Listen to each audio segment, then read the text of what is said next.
Deus. Depois no final nós vamos cantar mais um hino. Pastor Evangelista Amaral, eu não sei se você está sentindo o que eu estou sentindo, mas há uma presença do Espírito Santo aqui nesta noite muito especial.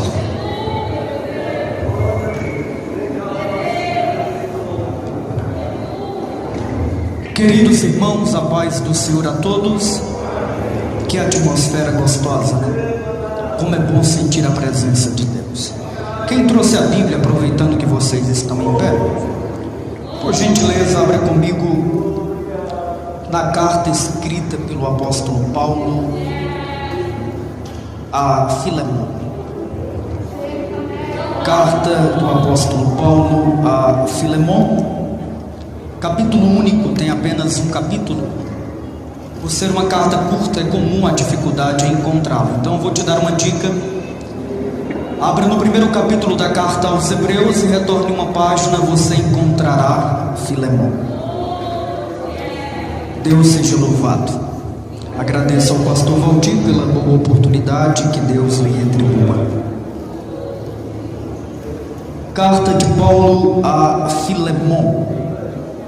Eu irei fazer a leitura de alguns versículos, acompanhem para que a gente, com a ajuda do Espírito Santo, consigamos extrair algumas lições importantes para a vida prática cristã.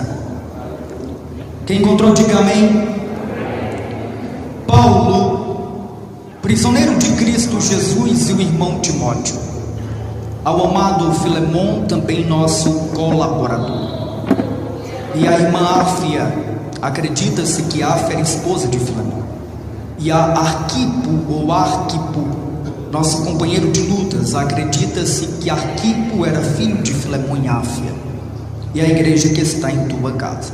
Versículo 4: dou graças ao meu Deus, lembrando-me sempre de ti nas minhas orações, estando ciente do teu amor e da fé que tens para com o Senhor Jesus e todos os santos, para que a comunhão da tua fé se torne eficiente no pleno conhecimento de todo o bem que há em nós para com Cristo. Pois, irmão, tive grande alegria e conforto no teu amor, porquanto o coração dos santos tem sido reanimado por teu intermédio. Versículo de número 8: pois bem, ainda que eu sinta plena liberdade em Cristo para te mandar o que convém fazer, prefiro todavia solicitar em nome do amor, sendo que sou Paulo, o velho, e agora até prisioneiro de Cristo Jesus. Sim, solicito-te em favor de meu filho Onésimo, que gerei entre algemas. Ele antes te foi inútil, atualmente porém é útil a ti e também a mim. Eu te envio de volta em pessoa, quero dizer, o meu próprio coração. Agora pule para o versículo de número 16, estamos concluindo. Versículo de número 16: receba-o não mais como escravo, antes muito acima de escravo, como irmão caríssimo, especialmente de mim, e com maior razão de ti, quer na carne, quer no Senhor. Se portanto me consideras companheiro, recebe-o como se fosse a mim mesmo. E se algum dano te fez, ou se te deve alguma coisa, lança tudo em minha conta. Eu, Paulo, de próprio punho escrevo, eu te pagarei, para não te alegar que também tu me deves até a ti mesmo. Pode tomar o seu assento. O meu objetivo nesta noite, de forma muito objetiva, é expor o conteúdo da carta escrita por Paulo a Filemon. A carta de Paulo a Filemon é a menor carta escrita por ele, ao ponto de os estudiosos do texto brincarem, dizendo que está mais para um bilhete do que para uma carta. Embora seja uma carta muito curta, é uma carta muito profunda nas lições para a vida prática cristã. E é por isso que eu peço a sua atenção com toda humildade, para que você compreenda quais são as lições valiosas desta pequena carta. Esta carta é a carta mais pessoal escrita pelo apóstolo Paulo. É uma carta tão pessoal, gente, que Paulo não tem a necessidade de ratificar a sua autoridade apostólica. Vou te explicar. Se você folhear a sua Bíblia, voltando algumas páginas, você encontrará a primeira carta e segunda carta à igreja dos Tessalonicenses. Você encontrará a carta escrita à igreja dos Coríntios. E em todas estas cartas, o apóstolo Paulo sempre inicia dizendo: Paulo, apóstolo de Cristo.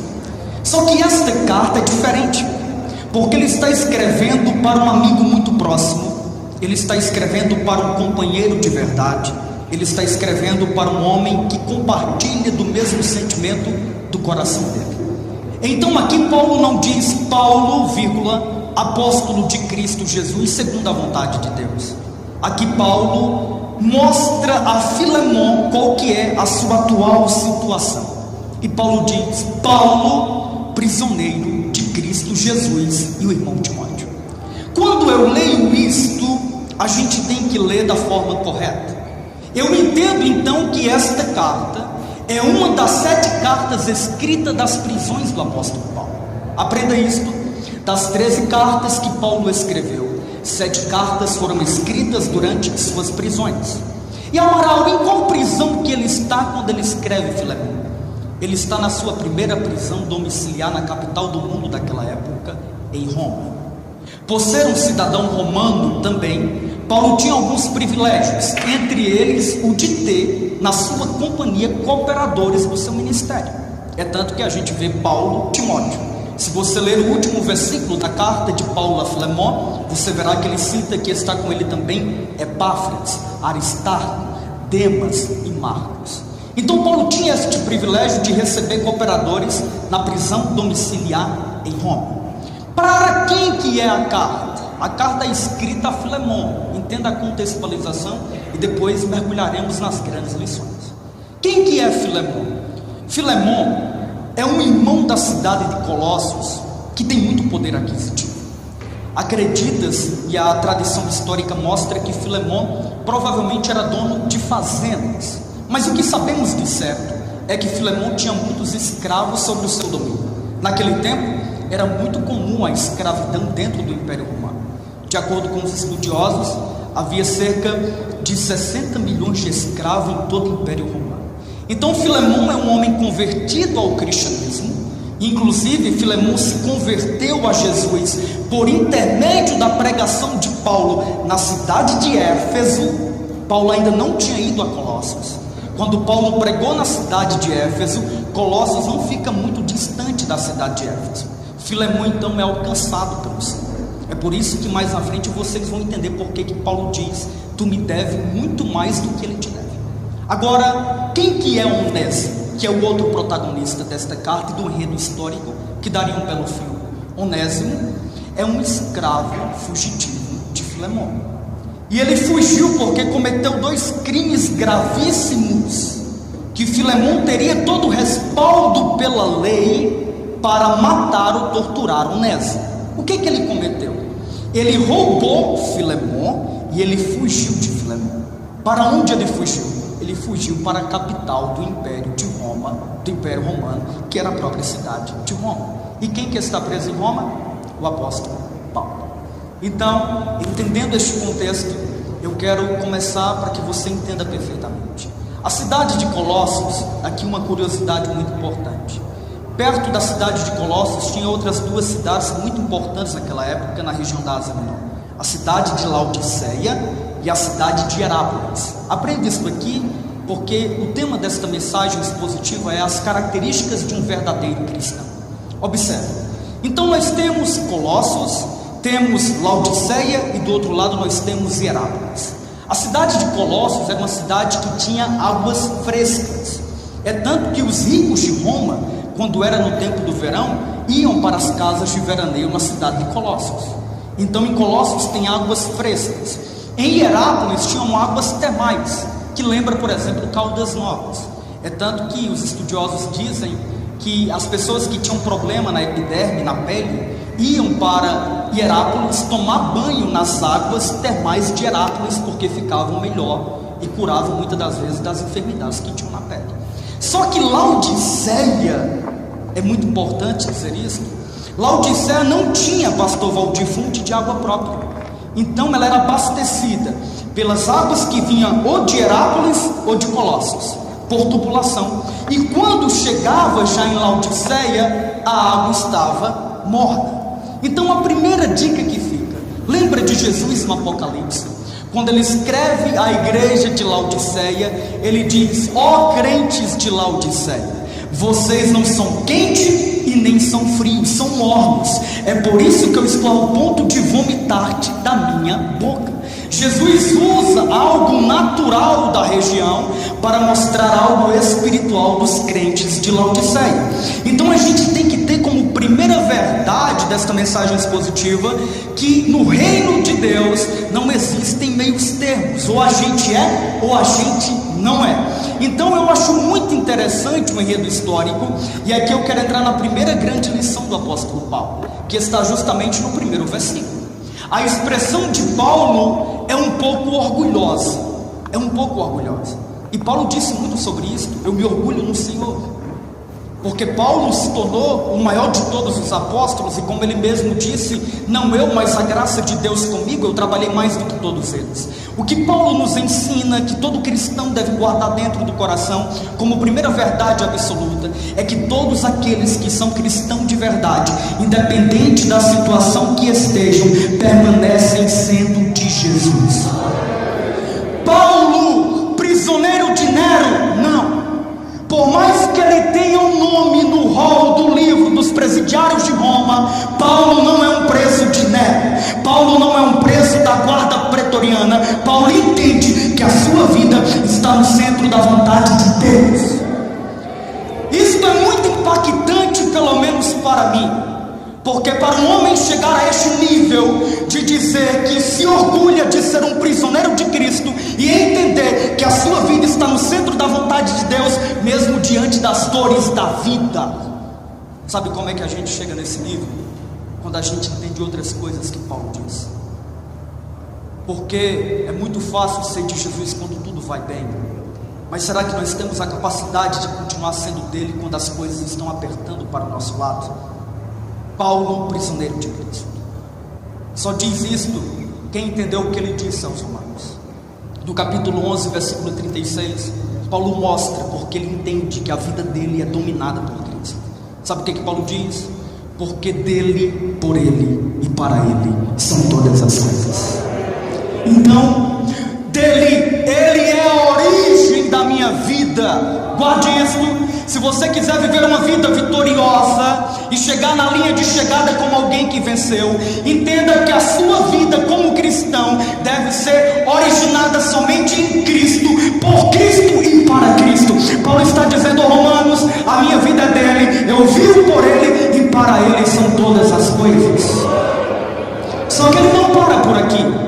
Aos Gálatas ele mostrou uma outra verdade de seu cristianismo. Paulo disse aos Gálatas: vocês não me reconhecem como apóstolo, mas eu vou dizer uma coisa a vocês: já não vivo mais eu, mas Cristo vive em mim. E a vida que agora eu vivo nesta carne, eu vivo para a glória e na fé do Filho de Deus, que se me amou e se entregou a si mesmo por mim.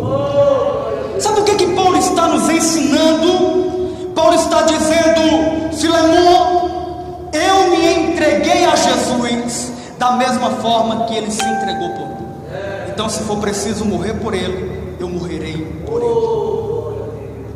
É a primeira prisão. É tanto que o termo do versículo 9 da primeira carta, do capítulo 1, se você observar, é: sendo que eu sou Paulo o velho, e agora também, então é novidade, agora também prisioneiro de Cristo. O pastor Cosme citou muito bem que ele escreveu aos Filipenses, que é também uma das cartas das prisões. Paulo diz aos Filipenses: eu aprendi algumas coisas e em tudo eu estou instruído. Se eu estiver rico, eu continuo sendo de Jesus. Se eu estiver apertado financeiramente, eu não deixo de ser de Jesus. Se eu estiver saudável, eu sou de Jesus. Se eu estiver enfermo, eu sou de Jesus. O importante é continuar sendo de Jesus. Sabe qual que é o cristão que perde? É aquele que é cristão somente na bonança. Somente na bonança. Sabe por quê? Porque quando aperta, ele desiste de Jesus. E por desistir de Jesus, ele sai do projeto e do propósito. E então ele não chega no final como vencedor. Querido, Não desista de Jesus, independente das dores da sua vida. Esta é a primeira lição. Seja de Jesus, independentemente de como você estiver. Pobre ou rico, continue sendo dele. O Senhor te honrará.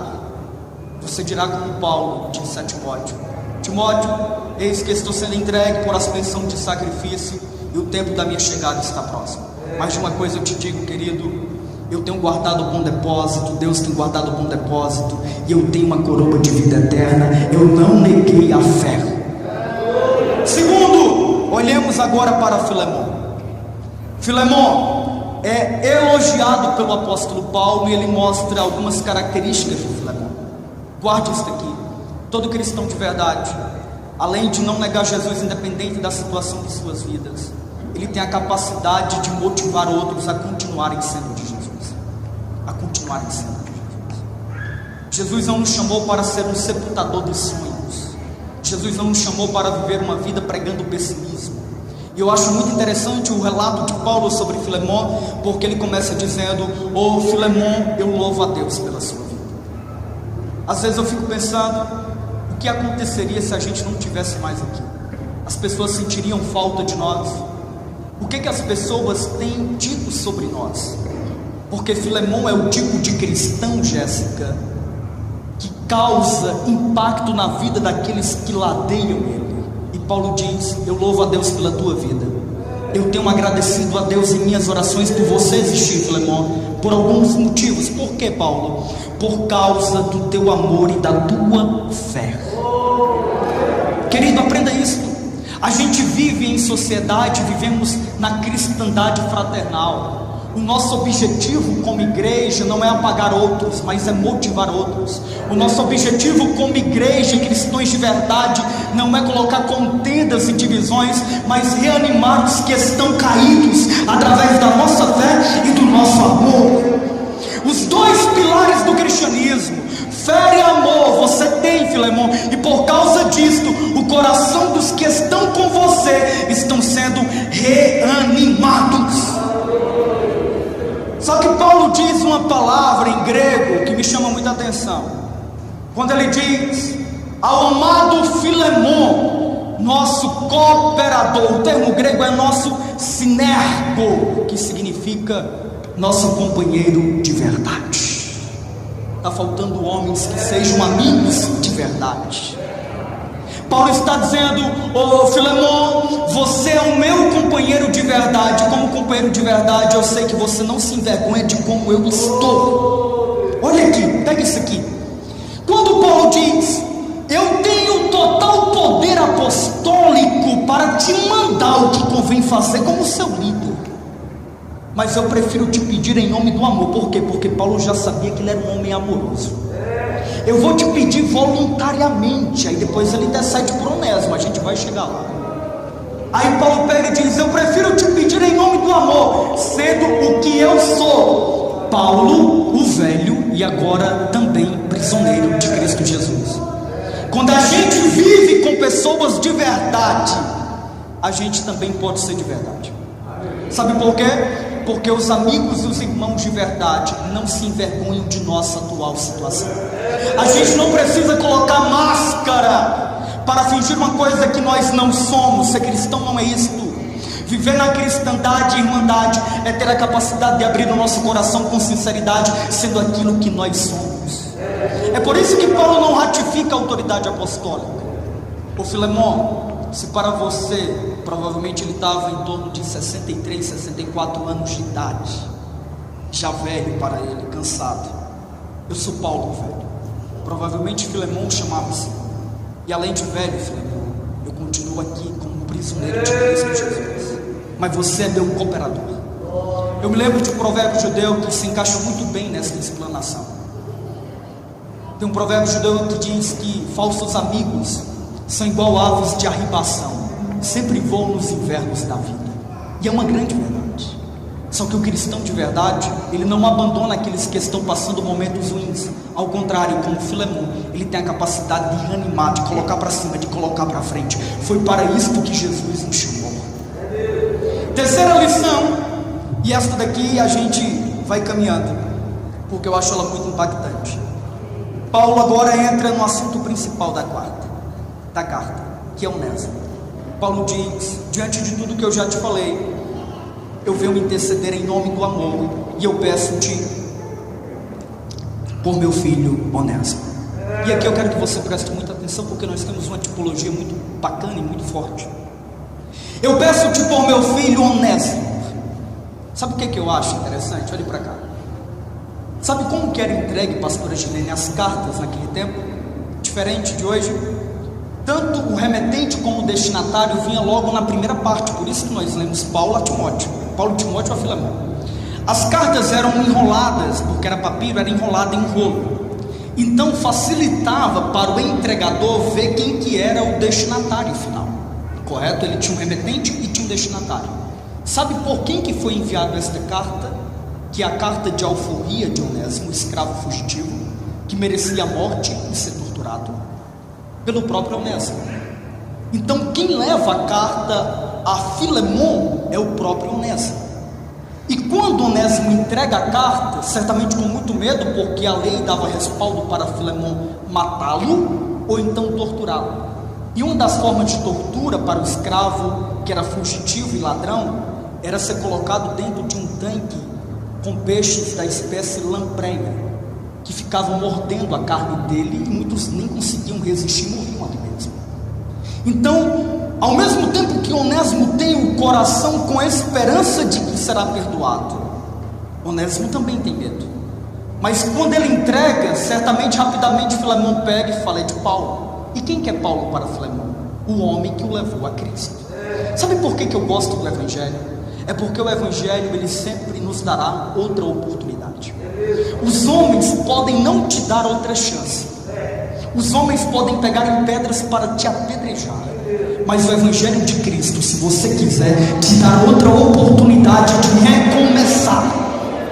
Então a esperança de Onésimo, que é um homem convertido a Cristo, é que ele alcance também a misericórdia de Filemão, que é o seu Senhor. Então quando Filemão pega e lê, certamente ele domina a sua raiva, ou talvez domine a sua mágoa, e rapidamente ele começa a ler a carta. Quando ele lê: peço-te por meu filho Onésimo, que gerei nas minhas prisões, Paulo aplica uma coisa muito impactante, o qual no outro tempo te foi inútil, mas agora é útil para mim e também para ti. Olhe para cá, aprenda uma lição para a vida em todas as áreas. Heráclito de Éfeso, o grande filósofo grego, certa feita, olhando para o rio, ele disse assim: ninguém se banha duas vezes no mesmo rio, tudo é fluxo. Se perguntasse para ele, ele explicaria: sabe por que tudo é fluxo? Porque nem as águas do rio são as mesmas e nem quem se banha é o mesmo. Todos nós estamos em constante mudança, alguns para melhor, outros infelizmente para pior. Só que a gente tem que entender um princípio do cristianismo: Jesus sempre acreditará em nós, na nossa mudança para melhor. Então, Paulo está dizendo: olha, no outro tempo eu concordo contigo, o homem que deveria ser útil foi inútil, como também muitas das vezes nós somos inúteis diante do curso da vida. Mas imagina se Jesus jogasse a gente fora. Agora a pergunta que eu quero fazer é: se a gente não quer ser jogado fora, por que às vezes desejamos que outros sejam jogados fora? Entende? Esta é a lição. As coisas mudam. Quem era ontem pode não ser mais hoje. Então a gente tem que ter um coração pronto para perdoar e pronto para acreditar, assim como Jesus acreditou em você. E interessante é que Paulo faz um trocadilho aqui. Aprenda. Sabe o que significa o nome Onésimo? Útil. Só que Paulo fala: o camarada que era para ser útil foi inútil, mas agora voltou a ser útil de novo. Tudo muda, filho. Tudo muda. Compreende? Mas continuando aqui, todo cristão de verdade, ele sabe que Deus é o Deus da segunda, da terceira, da quarta oportunidade. Eu me lembro que li em um livro esses dias uma história muito bacana, eu quero compartilhar. Certo dia, num casamento judeu, um jovem chegou e um professor já mais idoso, famoso lá da região, e disse: ô professor, quanto tempo, que alegria te encontrar aqui, você inspirou muito a minha vida. Aí o professor olhou para ele: você foi meu aluno? Sim, eu fui seu aluno lá na terceira série, você não lembra de mim, meu nome é tal, teve um envolvimento lá, uma história muito marcante. Ele falou: me perdoa, mas eu não consigo lembrar, é tanto nome, é tanta gente. Ele: poxa professor, realmente o senhor não lembra? Deixa eu te lembrar uma história aqui, que o senhor vai conseguir lembrar quem sou. Um dia um colega ganhou um relógio de pulso muito bonito dos pais dele, e eu tinha muita vontade de ter um relógio daquele, mas não tinha condições, e eu roubei o relógio do meu colega, e ele se queixou para o senhor, e o senhor sabiamente fechou a porta da sala e perguntou e disse: quem foi que pegou o relógio do colega deve devolver agora. O relógio estava no meu bolso, meu coração se apertou, eu fiquei envergonhado, eu queria muito aquele relógio para mim. Ninguém te respondeu, e o senhor de repente pegou e disse: então pessoal, eu vou ter que tomar uma atitude não muito confortável, eu vou ter que colocar todos vocês aqui na parede, e todos vão fechar os olhos, e eu vou colocar a mão no bolso de cada um de vocês, eu quero saber quem que pegou o relógio do colega. E meu coração apertou mais ainda, porque seria a maior vergonha, como que eu seria taxado naquele dia, como um garoto ladrão. E de repente eu estava no meio da fila, professor, o senhor foi passando, eu vendo que o senhor estava chegando perto, de repente o senhor colocou a mão no meu bolso e encontrou o relógio, mas o senhor não parou. Eu abri meus olhos e vi que o senhor continuou, de costas para mim, colocando a mão no bolso de cada uma das crianças. Depois que o senhor terminou, o senhor pegou o relógio e entregou para o dono. A gente foi embora, e o senhor nunca mais tocou naquele assunto. O senhor nunca chegou em mim e não me falou nada. Por que o senhor não chegou em mim, professor? Aí ele pegou e disse: querido, é porque naquele dia eu também estava com os olhos fechados. Qual que é a moral da história? Às vezes a gente é muito rápido em ver os defeitos e os erros dos outros, mas não enxergamos as qualidades. O que Paulo está querendo dizer para Filemon é: Filemon, acredite no potencial de Onésimo ser diferente, acredite nas qualidades dele, feche um pouco os olhos para o defeito e para o erro dele. Imagina se Jesus olhasse só para os nossos defeitos. É isso que eu acho impactante. Só que Jesus contou uma parábola muito interessante sobre este assunto. Uma vez Pedro perguntou assim: ô mestre, quantas vezes eu devo perdoar o meu irmão? 7 vezes. Jesus pegou e disse: não, 70 vezes 7. Aí de repente ele encaixou uma parábola muito forte. Eu vou dizer uma coisa a vocês: o reino de Deus é semelhante a um rei, a um senhor, como Filemon. Observe aqui e vocês vão entender a tipologia. É semelhante a um rei que de repente decidiu bater as contas com todos os seus servos, e de repente trouxeram um servo que lhe devia 10.000 talentos. Este servo não tinha capacidade de pagar dele, e de repente o rei disse: então venda ele, venda a esposa dele, os filhos e todas as coisas que ele tem, e paguem a dívida. Só que aquele servo prontamente se prostrou diante do Senhor e disse: tenha misericórdia de mim, tenha paciência comigo, eu te pagarei a dívida. Aí de repente o rei olha e diz assim: você está livre e está perdoada a sua dívida.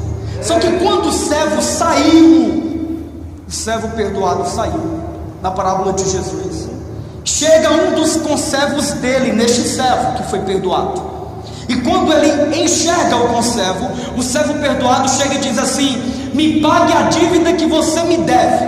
Sabe quanto que era a dívida? 100 denários. E o homem fez da mesma forma que ele tinha feito com o seu rei: me perdoe, tenha paciência comigo e eu te pagarei a dívida. Mas aquele servo que havia sido perdoado há pouco tempo pelo rei supremo, não teve a capacidade de perdoar aquele que lhe devia 100 denários. É o retrato fiel de muitos de nós. Eu me lembro da oração do nosso irmão católico Francisco, que dizia: perdoando que se é perdoado. Sabe qual que é mais impactante? Porque a parábola termina, sabe como, gente?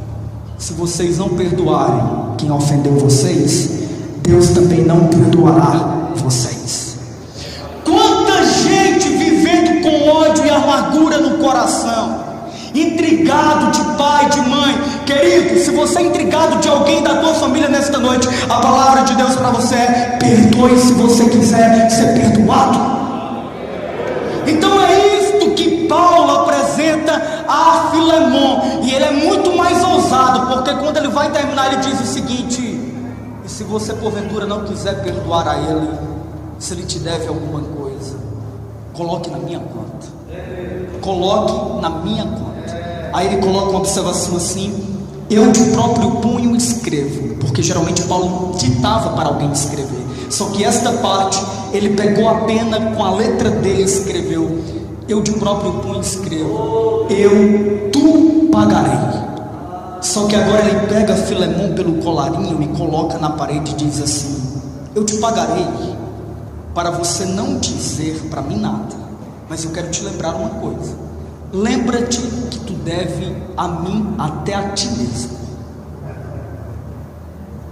Paulo está dizendo: ô Filemon, você era um homem perdido e eu te entreguei e te conduzi à vida eterna. Você me deve a sua própria vida. Então Paulo está dizendo: se você não perdoar ele, você continua me devendo. Então o que Paulo quer dizer? Tu me deve muito mais a mim do que ele deve a ti. Agora, se você não quiser, eu te pago. Eu te pago. Aí ele termina a carta dizendo assim: eu sei que você fará muito mais do que eu te peço. Sabe qual que é a moral da história? Olha o poder do Evangelho. Olha o poder do Evangelho. Filemon é a representação fiel de Deus na tipologia bíblica. Paulo, a representação fiel de Jesus. E todos os senhores e as senhoras aqui dentro, juntamente comigo, somos a representação fiel de Onésimo. Roubamos a Deus, éramos inimigos de Deus, mas Jesus intercedeu por cada um de nós diante do Pai. Sabe como que ele intercedeu? Ele chegou e disse: Pai, pega o Francisco e recebe-o como meu próprio coração. Você acha que o Pai rejeita aquele que Jesus pegou e levou até ele? De forma alguma. Então, querido, independente do que os homens dizem para você, nós servimos ao Deus de outras oportunidades, em um Deus que acredita em nós, apesar do nosso momento atual. Sabe o que é que nós temos que fazer? Como os judeus geralmente fazem sempre que pecam. A oração deles é: ó Deus da segunda oportunidade, aqui estou eu novamente. Eu termino fazendo a leitura do que Paulo escreveu aos Colossenses. Lembro que Filemon era da cidade de Colossos, e a igreja que tinha em Colossos era a igreja dos Colossenses. Olha o que Paulo escreveu, se coloque de pé por gentileza. Colossenses capítulo 1, versículo 20 e 22 ao 22. Que havendo por ele feito a paz pelo sangue da sua cruz, por meio dele reconciliou consigo mesmo todas as coisas, tanto as que estão na terra como as que estão nos céus. A vós também, que no outro tempo ereis estranhos e inimigos no entendimento pelas vossas obras más, agora contudo vos reconciliou. A gente já não é mais inimigo de Deus, mas por causa da intercessão do Filho e da morte do Filho na cruz do Calvário, nós fomos aceitos de novo, mas não para sermos torturados e mortos e lançados no inferno, mas para sermos feitos não mais escravos, e sim filhos amados de Deus. Paulo disse: não o receba mais como escravo, Filemon, mas o receba como irmão amado, tanto de mim como de ti, e também do Senhor. Querido, nós servimos ao Deus das outras oportunidades. A oração do Pai Nosso é: perdoai as nossas ofensas, assim como nós temos perdoado aqueles que nos têm ofendido. Libere o perdão para ser perdoado. Acredite nas pessoas para que também acreditem em você. Que Deus abençoe a sua vida. Eu agradeço pela oportunidade.